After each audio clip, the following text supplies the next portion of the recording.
Shalom teman-teman, selamat datang kembali di channel Bang Kepo Rohani. Selamat datang bagi teman-teman yang baru mengunjungi channel ini.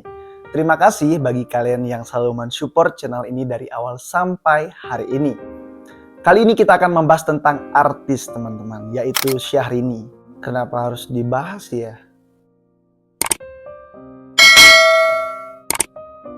Jadi gini teman-teman, Syahrini ini membuat sebuah pernyataan di media sosialnya dan sempat menjadi rame dan menjadi berita yang hangat dan sudah dibahas beberapa apologet Kristen karena memang Syahrini ini sedang membahas tentang iman Kristen.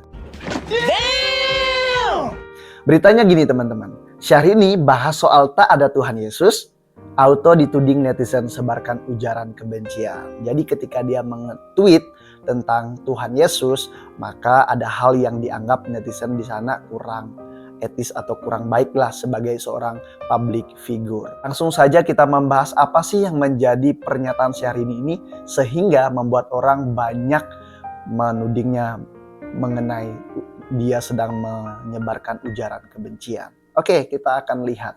Menurut tweet yang diunggah oleh Syahrini sendiri teman-teman, Syahrini menganggap bahwa Yesus yang ada di gambaran orang Islam itu berbeda dengan Yesus yang ada di gambaran orang Kristen.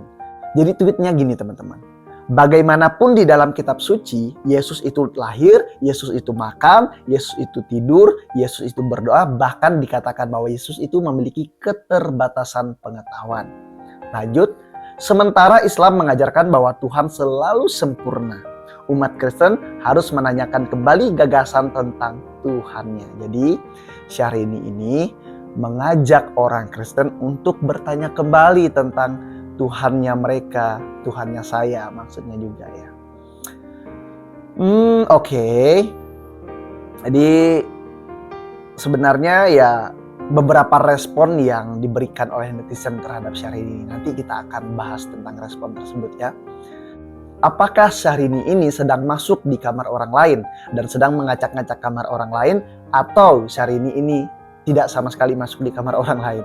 Mungkin Om Deddy bisa jawab pertanyaan ini ya. Apakah Syahrini ini masuk di kamar orang lain? Oke teman-teman, kita akan bahas satu-satu dari pernyataan Syahrini ini. Dikatakan bahwa bagaimanapun di dalam kitab suci, Yesus lahir. Maksudnya dalam kitab suci Kristen ya, Yesus itu lahir. Betul, Yesus itu lahir. Sebagaimana umat Kristen merayakan beberapa minggu yang lalu, atau 1 minggu, 2 minggu yang lalu ya. Kemudian Yesus itu makan, betul, Yesus juga makan. Lalu kemudian Yesus tidur, betul, dia juga tidur. Yesus berdoa, iya, dia berdoa.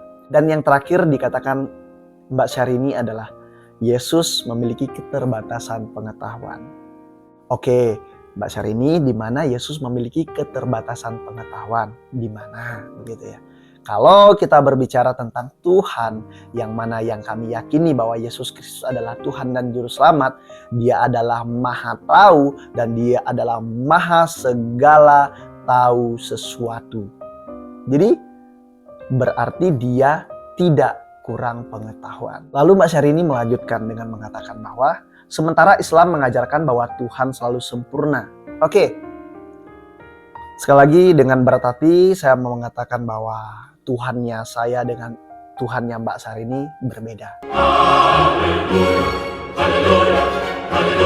Jadi jangan dipaksakan. Oke?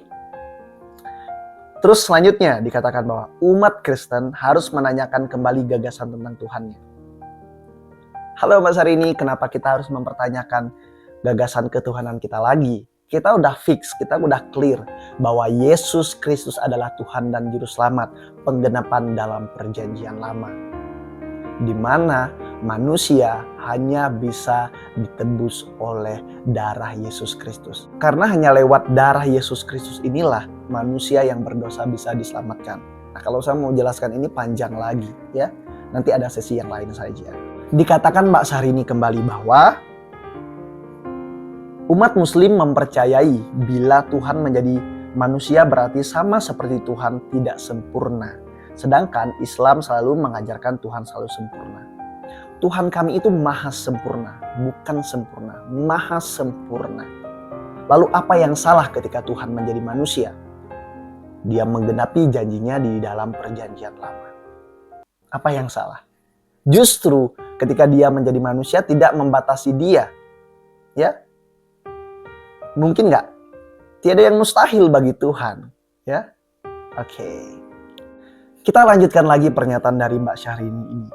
Umat Kristen harus bertanya pada diri sendiri, apakah gagasan tentang Tuhan dulunya adalah seorang anak yang lemah dan tidak berdaya, yang tidak dapat bertahan hidup tanpa makanan, minuman, atau tidur sama dengan Tuhan yang Maha Kuasa yang dijelaskan dalam Perjanjian Lama?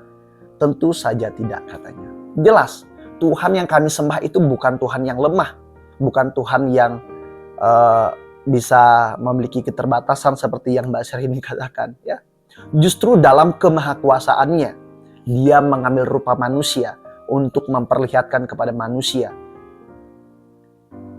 contoh-contoh hidup yang harus manusia teladani. Oke teman-teman, itulah postingan yang dijelaskan oleh Mbak Syahrini atau Inces Syahrini ini mengenai Tuhannya orang Kristen. Nah, sekali lagi bahwa pertanyaan kita adalah, Mbak Syahrini ini masuk di kamar orang lain nggak? Silakan Om Deddy menjawab pertanyaan ini ya. Oke, ada sebuah komentar yang menarik untuk saya sampaikan, bahwa yang dikatakan mungkin ini dari teman-teman muslim juga, yang dikatakan bahwa begini, kata @biaka ini mengatakan bahwa Allah aja bilangnya lakum dinikum waliyadin. Maaf ya kalau saya tidak lancar. Yang artinya bagiku agamaku dan bagimu agamamu. Tepat sekali. Mbak Syahrini, agama Mbak Syahrini, ya agama Mbak Syahrini. Agama saya Kristen.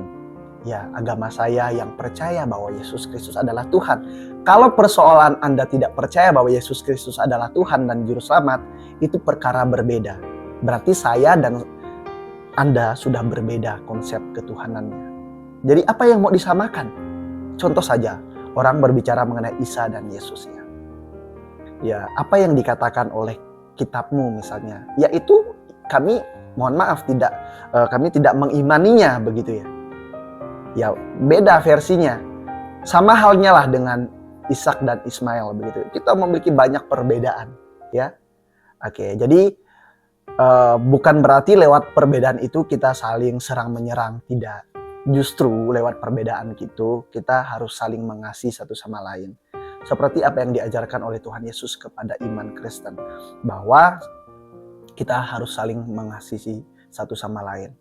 Toh apa yang dilakukan manusia terhadap dirinya yang memang tidak mengaku Yesus sebagai Tuhan dan Juru Selamat sudah ada sejak Yesus hidup. Ya, sudah ada sejak Yesus hidup. Penolakan terhadap Yesus itu sendiri sudah ada sejak dulu. Tapi apakah karya Tuhan Yesus berhenti lewat penolakan orang tersebut? Tidak. Justru dia ingin memperlihatkan bahwa dia mengasihi orang yang menolaknya sekalipun. Sama, hari ini Tuhan Yesus mengasihi saya dan Anda. Ya, Mbak Syahrini. Jadi, ya kalau memang itu Anda berbicara dalam konteks iman Anda, ya oke, sah-sah saja. Tapi ya, kalau Anda berbicara di depan publik, ya otomatis orang akan banyak memberikan respon, gitu ya. Oke, sehat-sehat terus Mbak Syahrini. Tuhan Yesus memberkati. Dan teman-teman yang sudah menonton video ini, bagaimana menurut kalian? Silahkan tulis di kolom komentar. Dan terima kasih, Tuhan Yesus memberkati kalian semua. Salam kepo rohani.